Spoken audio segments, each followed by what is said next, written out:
Welcome to Quick Bytes, Qvive World News, a platform where truth, honesty, and transparency is manifested. Let's take a look at today's news.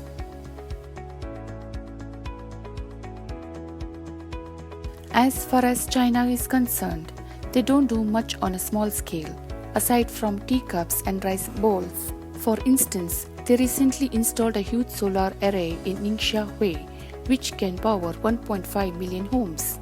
As the first of several large renewable energy projects slated for construction in the Gobi, Tengger, and Taklaman deserts, the Ningxia array has 1 million kilowatts of capacity and produces 1.8 billion kilowatt hours annually.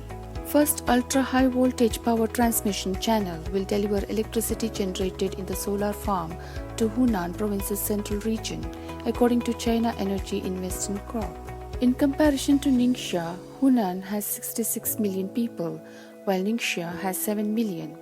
The Chinese government announced in their most recent 5-year plan that by 2026, they would install 100 gigawatts of renewable energy, primarily solar and wind.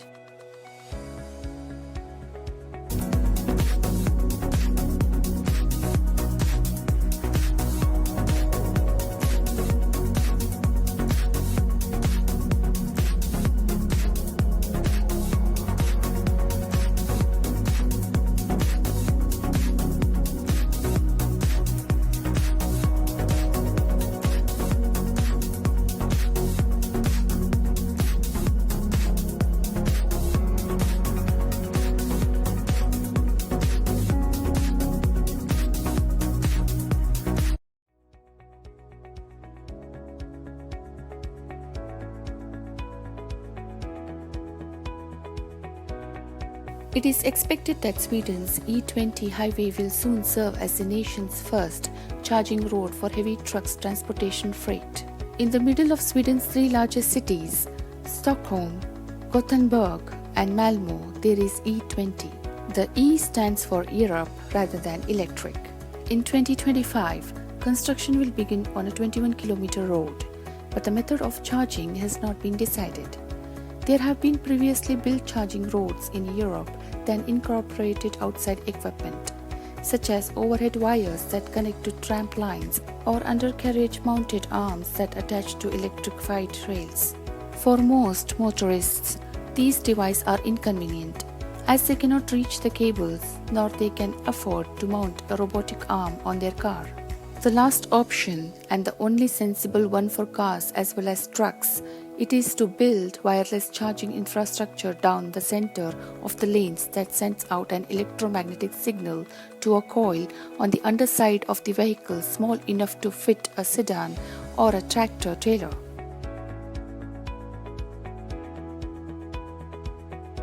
World's first electrified road for charging moving vehicles. Okay, that's pretty cool. The world's first electrified road that recharges batteries of moving vehicles driving on it has opened in Sweden. Around 2 kilometers of electric rail has been embedded in a public road close to Stockholm. The system transfers electricity from the installed underground rail to the vehicle above through a flexible arm that connects to the charging vehicle. The electrified road is split up into 50-meter sections. Individual sections are only powered when a car or truck is overhead. When the vehicle drives off the rails, the system calculates the energy consumption and debits the driver. At a cost of around €1 million per kilometer, the cost to electrify roads is 50 times lower than required to build a city tram line.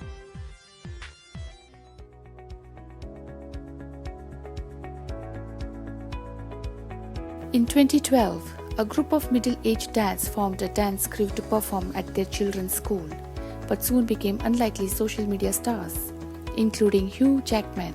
The Outer Puff Daddies formed in 2012 in Brighton for a surprise performance at the children's annual dance show. Their kids are now cheering them on as they share viral TikToks and Instagram reels of their synchronized dancing. Despite never having danced professionally before, the dads ranged in age from 40 to 60. Received such a positive reception during the surprise performance, they decided to continue dance permanently. If you wanna run away with me, I know a galaxy and I could take you for a ride. I had a premonition that we fell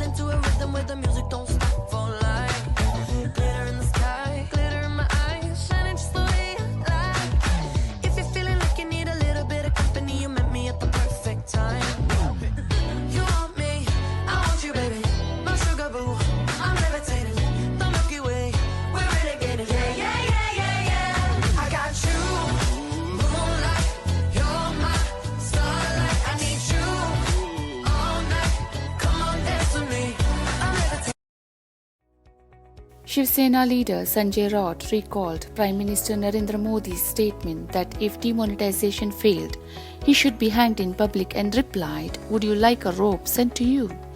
According to Raut, as many as 3,000 to 3,500 people died while waiting in bank queues as a result of the first demonetization.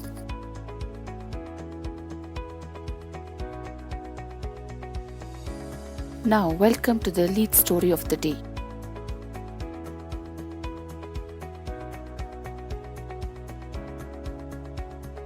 A group of 7 nations called for the development and adoption of international technical standards for trustworthy artificial intelligence.